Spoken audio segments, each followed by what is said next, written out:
When we think about compulsory drug treatment, one of the things, when we think about this compulsory treatment, the people who are in charge, who determine who needs treatment, don't see themselves like the folks who they're claiming need treatment. So when we think about you, me as an adult, we have autonomy.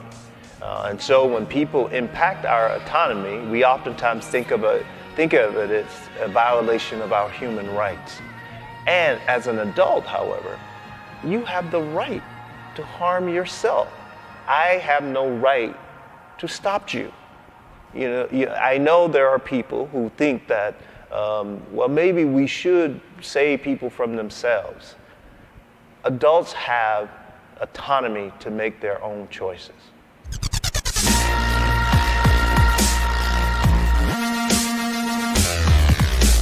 Whenever you have a media person, a reporter, writing about crack-o-laundry and talking as if crack is the major problem, that person is a fraud, because all you have to do is go in these spaces. Within 2 minutes, you see that the majority of these people, the overwhelming majority, all of these people damn near, are impoverished. And you know the problem is poverty.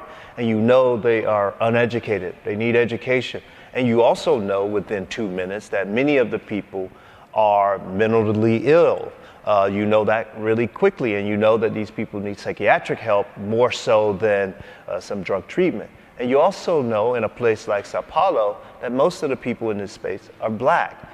So it becomes pretty clear that there are far more important issues going on than crack use. And so if a reporter or some media outlet is only talking about crack or primarily talking about crack, that person's a fraud, that person's disingenuous, that person doesn't care about the people of this country.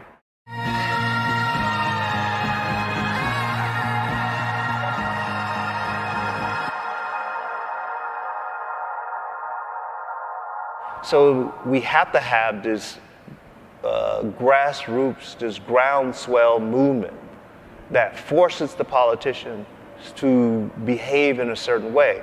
If we don't have this sort of groundswell movement, it's not going to happen. And one of the ways that it doesn't happen in this country is that we keep most of the people ignorant.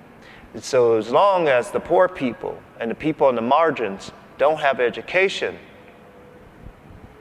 the wealthy and the ruling class stay in power and they stay in control. And so the major thing that we need to do is make sure people are educated, and people have to understand that they have to take control, because the politicians are not going to do it.